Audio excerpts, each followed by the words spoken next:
Ladies and gentlemen, we might have another Cuban Missile Crisis on our hands. We're going to talk about that and more in this episode.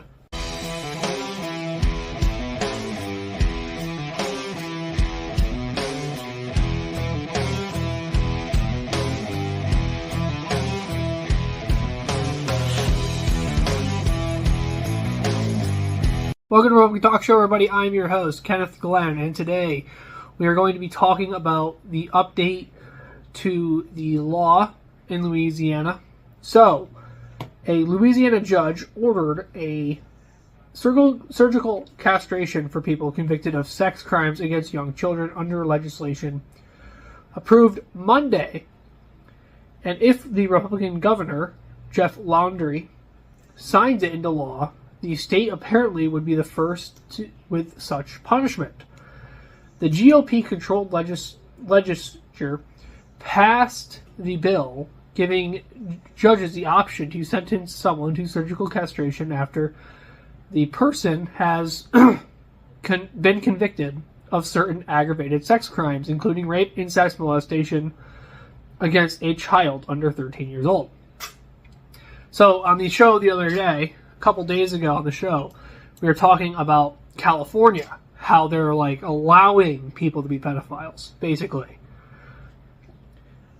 making an equal opportunity law for gay people to also get on to the pedophilia train. This is doing the opposite. This is actually punishing pedophiles, which is what we should actually do.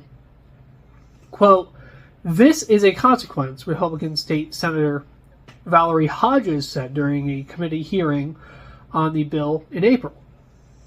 "It's a step over and beyond just going to jail and getting out," which is the case, because we've discussed this on the show before. Only 10% of pedophiles and people who've convicted of sex crimes are actually in prison. They get in, they get out. The average pedophile molests about 300 children throughout their lifetime. It's disgusting. And this will actually give them a punishment. The bill received overwhelming approval in both GOP-dominated chambers, which not a big surprise there. Unlike the Democrats, the Republican Party actually cares about children of all shapes and sizes. Voters against the bill mainly came from Democrats. Votes against the bill mainly came from Democrats. Not a big surprise there, because Democrats are a big fan of pedophiles. They like defending them. They like supporting them. They like doing things like voting against death penalty for rapists and child rapists and stuff like that. So, not a big surprise there. Democrats are the pedophile party. They like pedophiles. They support pedophiles, and some of them even are pedophiles. Clinton. Anyway, however, a Democratic lawyer, State Senator Regina Burrow, authored the legislation. So the Democratic lawmaker is the one that started all of this, which is a good thing. There are about 2,224 people in prison in Louisiana for sex crimes against younger children younger than 13. If the bill becomes law, it can only be applied to those who've been convicted of that crime on or after August 1st of this year. So this is not going to just automatically chemically castrate every single person convicted of the crime ever, but this will start a chain reaction, which is what we really want, really. Burrow said, or has said, that it would be an extra step in punishment for horrific crimes. She hopes the legislation will serve as a deterrent, which it definitely will. Hopefully. We're talking about babies being violated by somebody, Burrow said during an April committee meeting, and that is inexcusable. While castration is often associated with men, Burrow said that the law could be applied to women. She also stressed that imposing the punishment would be by individual cases and at the discretion of the judges. The punishment is not automatic, which I don't like that. I think the punishment should just be automatic. No ifs, ands, or buts about anything. If an offender fails to appear or refuses to undergo surgical castration after a judge orders the procedure, they could be hit with failure to comply charge and face additional 3 to 5 years in prison based on the bill's language. The legislation also stipulates that a medical expert must determine whether that offender is an appropriate candidate for the procedure before it is carried out. Which I don't know how to feel about that either. We'll see how that goes as it goes on. It can either be a really good thing or a really bad thing. Louisiana's current chemical castration law has been in place since 2008, but officials said from 2010 to 2019 they could only find 1 or 2 cases where it was used. The bill and chemical castration bills have received pushback, with opponents saying it is cruel and unusual punishment. Come on now, really?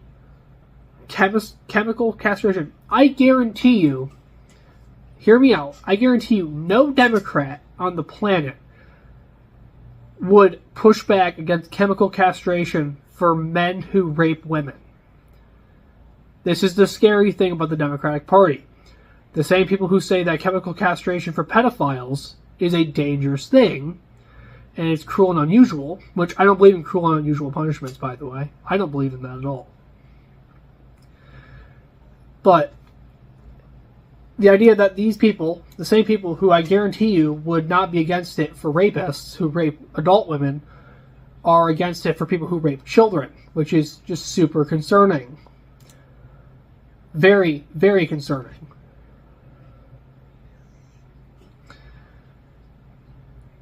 So they're saying it's a cruel and unusual punishment and questioned the effectiveness of the procedure. Additionally, some Louisiana lawmakers have questioned if the punishment was too harsh for someone who may have a single offense.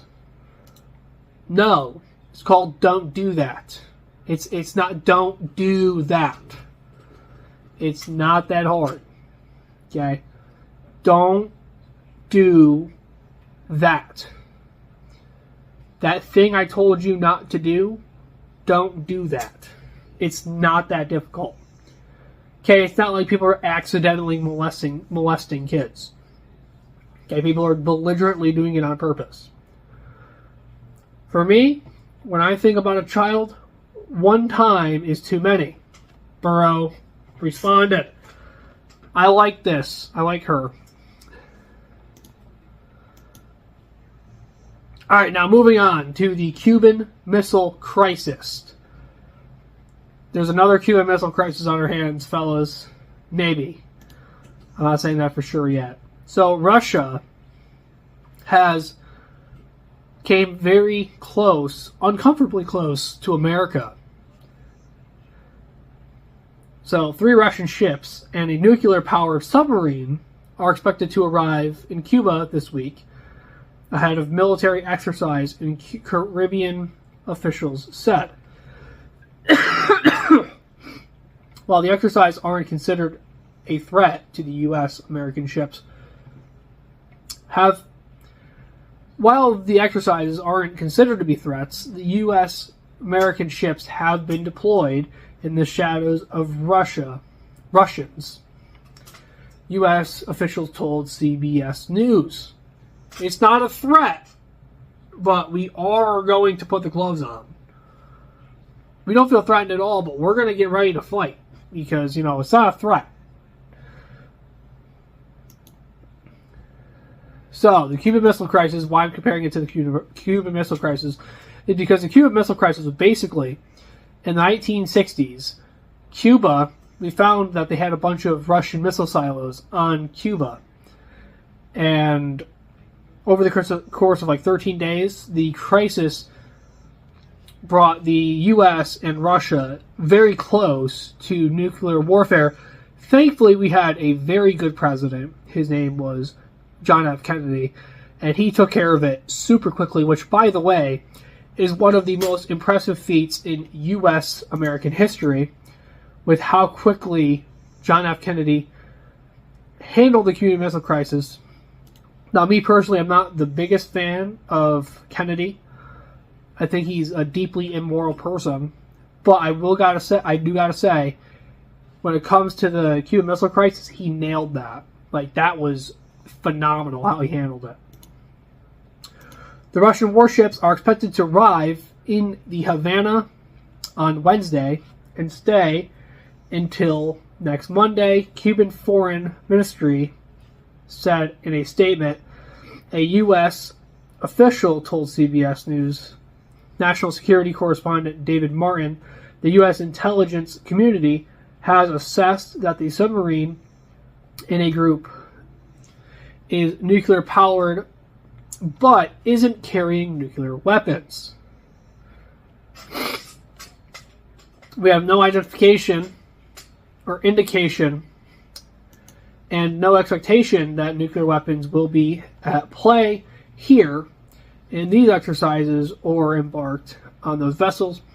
White House National Security spokesman John Kirby told CBS News senior White House and political correspondent Ed O'Keefe last week. According to Cuban Foreign Ministry, 3 Russian ships are freight, a fleet oil tanker, and a salvage tug. 3 ships on the submarine were heading across the Atlantic. Separately, the U.S. officially told Martin 2 American destroyers and 2 ships that tow sonar equipment behind them are shadowing the submarine. The U.S. official told Martin another destroyer and U.S. Coast Guard cutter are shadowing the 3 Russian ships. So we have a very, very concerning situation on our hands, because this is like dangerously close to being the Cuban Missile Crisis. This is basically what the Cuban Missile Crisis was. Not really sure how to feel about this. This is kind of scary, because Russia can't be happy with us, with our support of Ukraine for the last 2 years, and quite honestly, I don't blame them. Because if I was invading a country and the person that I'm invading is getting foreign aid from one of my biggest enemies, then I too would also be mad.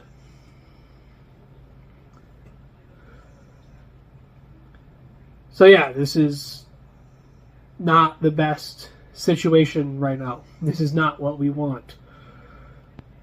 The ship's arrival in the Havana, which the Cuban Foreign Ministry said is expected, include fanfare on one of the Russian ships, firing 21 salvos in salute to Cuba. Comes ahead of Russia carrying out air and naval exercise in the Caribbean in the coming weeks, a different U.S. official told Martin. Oh, great. They're just going to be firing their guns now, too. Oh. That doesn't sound bad at all. They definitely can't disguise them shooting one of their other guns as one of the salvos that they're firing. Can't wait to see how this turns out. The exercise, which will include long-range bombers, will be the first simultaneous air and naval maneuver Russia has carried out in the Caribbean since 2019. The U.S. official said the exercise will be conducted over the summer, culminating in a worldwide naval exercise in the fall. clearly, this is them signaling their displeasure about what we are doing for Ukraine, Kirby told O'Keefe. So they're going to so we are going to watch it. We're going to monitor. It is not expected, but we do not anticipate.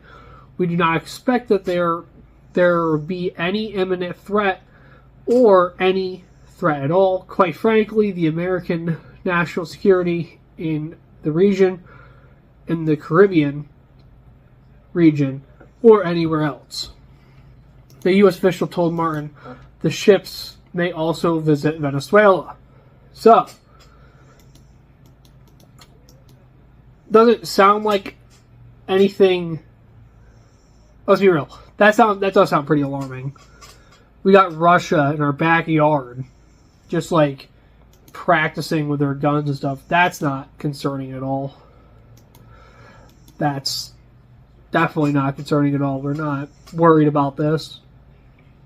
We should definitely not make a bigger deal out of this than we are.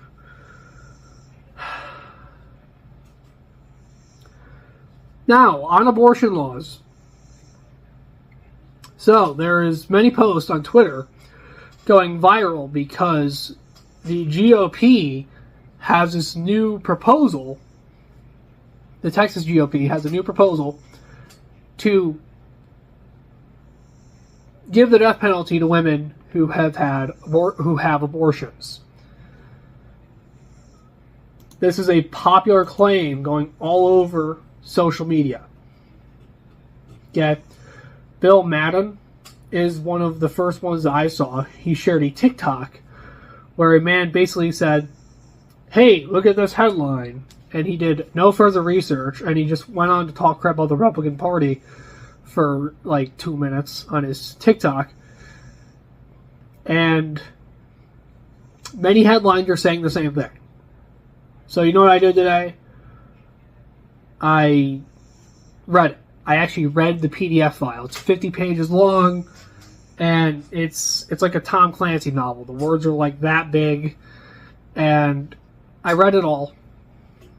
And there is no mention of death penalty anywhere in that PDF file. No mention. There's no mention that the GOP of Texas is actually considering the death penalty for women who get abortions. Okay, this is just a decoy to make the Republican Party look bad. Because remember, the Democratic Party are the immoral party. They're willing to do anything in their power to stay in power. And that includes lie, cheating, and stealing. Okay, they will lie to the media. They'll lie to its people, like COVID. They will cheat like they stole the election. And they'll steal like they stole the election. Okay, they're like Eddie Guerrero, but like bad. So, yeah, this is literally just to make us look like the bad guy, and this is completely untrue. But it's pretty easy to manipulate the people who are against this, who support abortion. It's not that hard to manipulate them. All you need to do is post a halfway decent headline that's convincing enough, and boom, no further research needed. You sparked their attention. Just say anybody's against abortion, and boom, you got yourself their support. So yeah, I actually read through the PDF file referring to it, that this is referring to, and the word death penalty isn't even used at all. So basically what we have on our hands is we have a Don't Say Gay Bill situation. Who remembers the Don't Say Gay Bill? So the Don't Say Gay Bill was a bill that was passed a couple years ago. I don't remember all the details about it, but basically everyone's like, oh, it's a Don't Say Gay Bill. But in the bill itself, the word gay doesn't even appear once. So it was just a stupid ploy to get people to hate the Republican Party once again. And this is the same thing. Okay? But here's the thing. Even if it wasn't, even if the Republicans were literally actually saying we should murder women who get abortions, Who cares? Why is that a bad thing? Why shouldn't we do that? Why shouldn't murderers be murdered themselves? Like, I don't see any issue with murdering murderers. So I got some Twitter posts for you that I saw. There's another one. This is by Tiffy201. And she wrote, Texas is considering the, quote, death penalty, and it's 2 exclamation marks around the word death penalty, for women who have abortions, even if the abortion is the only option to save a woman's life or fertility. Which, holy smokes, this is the dumbest thing I've ever heard. This is the dumbest. Because Texas law literally states that abortion is justified if it saves the mother's life. It says that. She goes on in the TikTok video and just mocks Republicans, says a bunch of garbage, and basically guilt trips her fan base. I ended up actually commenting on the post saying that, so Texas is responsible for doctors not doing their jobs. She was referring to these 21 women who couldn't get medical care because the doctors were too scared of the Texas law. And these women ended up getting really hurt by the doctors not caring for them. So I commented in response and said, so Texas is responsible for the doctors not doing their jobs. Texas law clearly states that abortions that save the life of the mother are 100% legal. The doctors are the ones who should be held responsible. If that's what she was saying, then that is true. And there's a whole bunch of posts going on and on and on. There's posts, people saying that they're refusing contraceptives, and they're trying to ban condoms, and they're trying to... All of this is just a lie to harm the Republican Party because they're immoral people. They want to stay in power so much, so they're going to do anything in their power to stay in power. They'll lie and do anything they can.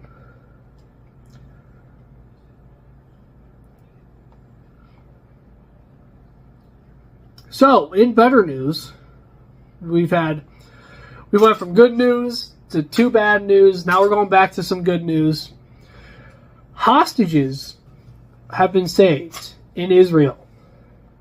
Okay, so as the Israel-Hamas war continues, negotiations are apparently stalled to secure the release of hostages taken by terrorist organization, and Israeli forces continue to launch incursions in the southern Gaza town of Rafah ahead of a possible large-scale invasion. At least 274 people were killed and another 698 were injured during Saturday's Israeli rescue operation that saved 4 hostages from Hamas's custody. According to Gaza, Hamas-controlled Ministry of Health. So, basically, the Israeli people, Israel, did this operation, and we'll get to the name of it later, and they saved a bunch of hostages. And for the longest time, the mainstream media was saying the only way to get the hostages back is to do a ceasefire. You gotta ceasefire. The whole media was going off this idea that a ceasefire would do anything, even though statistically it won't. Ceasefire is one of the dumbest things, actually. You think stopping the war is gonna stop is gonna let terrorists release hostages? Do you think that's how terrorism works? No, it's not. Israeli special forces were disguised as Palestinian refugees looking for a place to live when they entered the building where hostages were being held in the rescue operation, two Israeli security sources told ABC News. So these guys disguised themselves as Hamas refugees, and they entered buildings where hostages were. The hostages were rescued from the locations of Nusret. I'm going to butcher these, by the way. I don't really know how to say a lot of these words. A camp that has become home of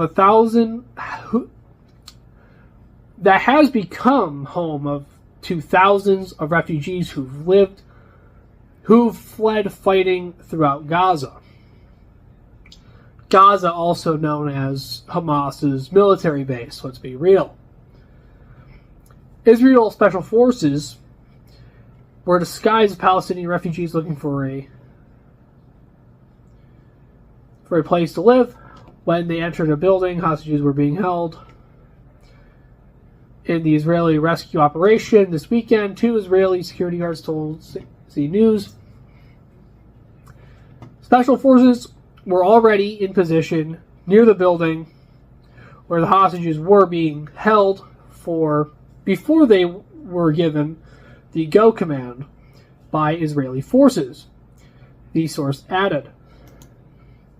The go command was given at 11 a.m. local time. Sources said the helicopter carrying the hostages and the wounded police officers landed in Sheba.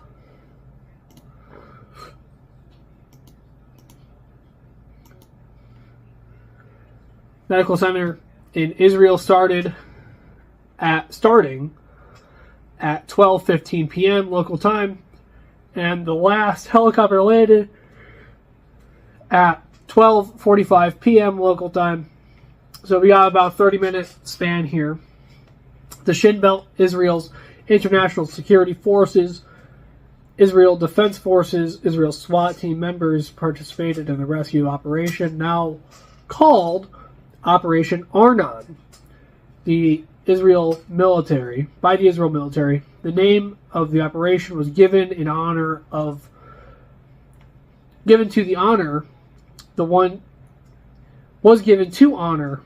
the one security officer who was killed during the operation. This is awesome. Yeah, I love this. Israel's fighting back. They're winning. They're proving everybody wrong. Because for the longest time, you need a ceasefire, you need whatever. You gotta ceasefire. You need to let Hamas give you you need Hamas to give you the hostages back. You need to stop bombing civilians and whatever. And all of the lies of this Israel-Gaza war is just insane. And Israel just keeps impressing me with this war. Because everyone's talking about all the hostages were killed. Even the YouTuber Anti-Prophet made a clip talking about this, complaining about it. And, Israel's done an impressive job. Because this is urban Middle Eastern combat. Where, they hide behind civilians. They even have civilians do their jobs for them. I've read many books on this stuff. And for Israel to kill one civilian for every terrorist is actually a very impressive ratio for the context of this kind of battle, these kind of battles. Anyway, moving on to the last thing, I wanted to talk about this on the show. The Tracker TV show compared to the Never Game. That's what we're going to be doing here on the show. So, I have the Never Game book, and if you look there, the Tracker CBS show. So, I read the book. It was a good book. I liked it. And now, in this video, we are going to be comparing and contrasting them. Contrast? Is that how you say it? So yeah, I'm just going to go basic details. So the Never Game book, Actually, let me just give you a wide. Let me give you a wide understanding of what's even going on here, because you're probably confused. So the Tracker TV show is about a guy who makes money finding people. He has a lot of impressive tracking skills, and he has a vast knowledge of how nature and just survival works. He's very smart, and he finds people in the show. In the TV show, and the book has the same kind of plot, same guy. In the Tracker show,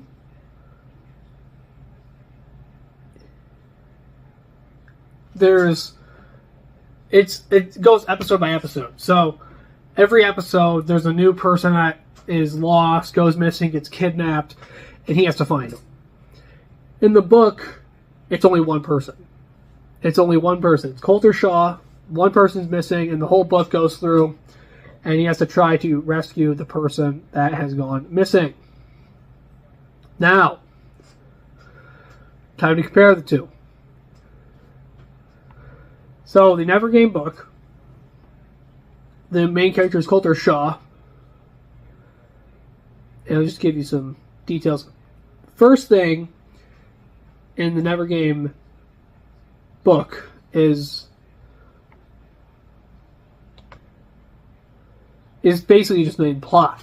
The main plot of the Never Game book is never shown in the TV show. Even though the TV show is based on the book, the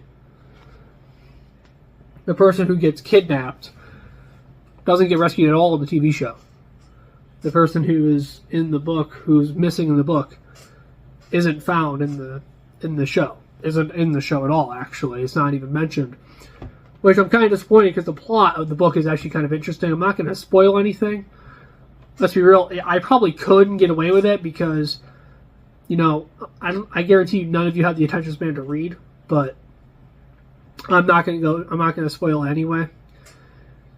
Whereas in the Tracker show, like I said, it just goes episode by episode. He's saving a new person every time. So that's the first main difference. Is the person in the book doesn't even appear in the show. In the book, Coulter Shaw is under 6 feet tall. And in the Tracker show, Shaw is over 6 feet tall.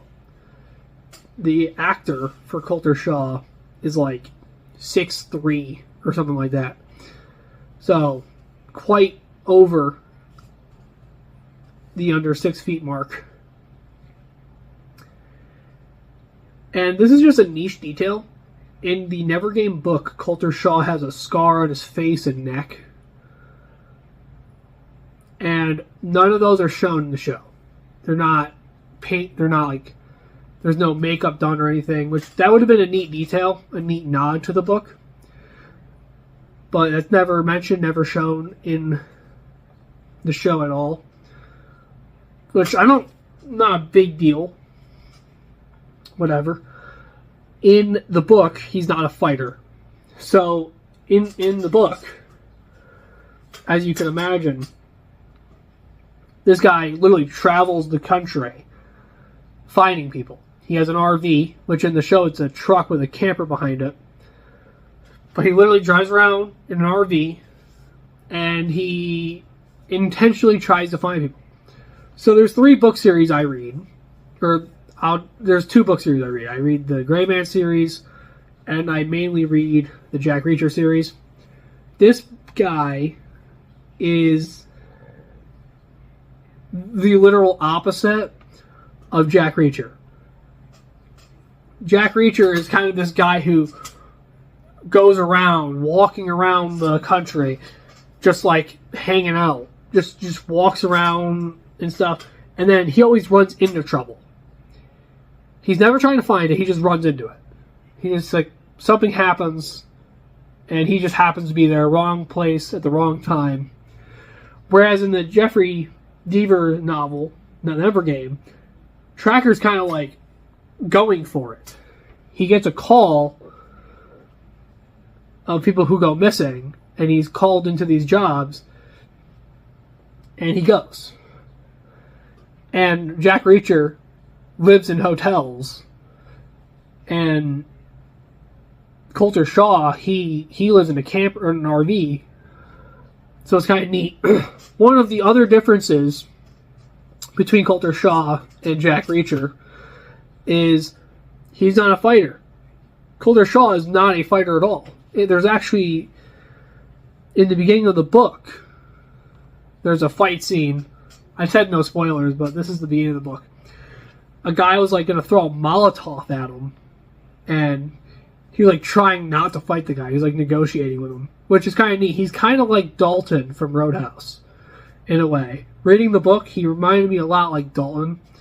And in the show, it's kind of the same thing in the show. He's really not a fighter in the show. He'll defend himself if he has to, but very rarely does he like go at the fight. He doesn't like go out of his way to fight. Whereas like Jack Reacher, for example, he'll fight everybody, dude. He'll fight everybody. Everyone's getting hit. The chapters, I gotta say, in the book, very weird. Chapters are stupid short in this book. Let me see if I can find you an example. I'm just gonna go on here. Let's see. Alright, so chapter 2 is on page 16. Chapter 3 is on page 22. Like, these chapters are so short. And then chapter 4 is on page 28. It's literally a 6-page chapter. These chapters, I gotta say, they're ridiculously short in this book. Which, if you're into that, if you like just rapid, like, things going on, the book's probably for you. Which, it's a good book, I gotta say. It's well written. I like it. I might not get the rest of the series. I don't know. I might. Or might not. One thing I gotta say, this is just a niche thing for me, because I'm a gun guy. In the book, Coulter Shaw uses a Glock 42. It's a 380. And it's like a 6-round magazine or something like that.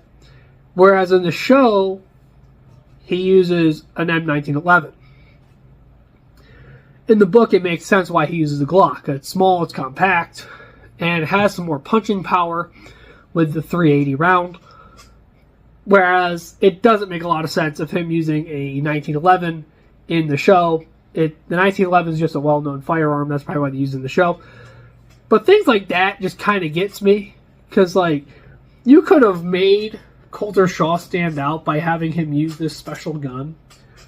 Like, you know, like John Wick has his special gun. James Bond has his special gun. Barney from Expendables has his special gun.